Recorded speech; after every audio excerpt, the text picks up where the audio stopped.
Сәлем балақай.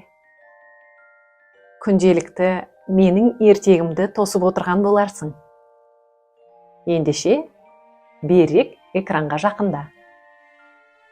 Мен саған ақ тиін мен қасқыр туралы ертегі айтып беремін.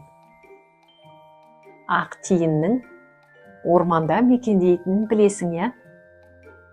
Ол жүні үлпілдеген өте әдемі кішкентай аң. Ақ тиін бір күні бұтақтан бұтаққа секіріп жүріп, жерде ұйықтап жатқан қасқырдың үстіне құлайды. Қасқыр орнынан атып түрегеп, тиінді ұстап алады.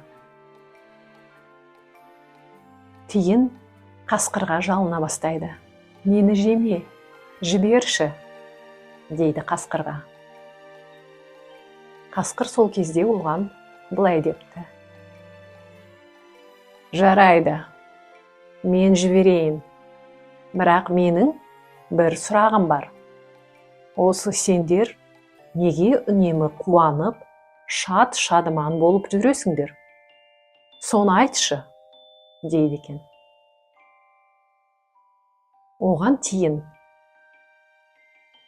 жарайды, айтайын, тек мені бірінші босатшы. Әйтпесе, жүрегім дірілдеп, қорыққанымнан ештеңе айта алмай тұрмын. Дегеннен соң, қасқыр тиінді босатады. Тиін секіріп ағаштың басына шығып, қасқырға былай дейді: сен, қасқыр, залымсың. Залымдық ішіңді жандырады. Сондықтан да әрқашан қапалы болып жүресің. Ал біз ешкімге зұлымдық ойламаймыз.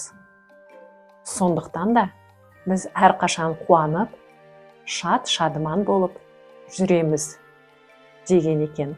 Сондықтан да өзің айналаңа шуақ шашып, елдің барлығына жақсылық ойлап жүрсең, сенің де көңіл күйің көтеріңкі болып, шаттанып жүретініңді ұмытпа. Осы қағиданы өмір бойы есіне сақтайсың деп ойлаймын. Жарай ма? Келістік. Ал енді мен сенімен ертеңге дейін қоштасамын. Қош сау бол.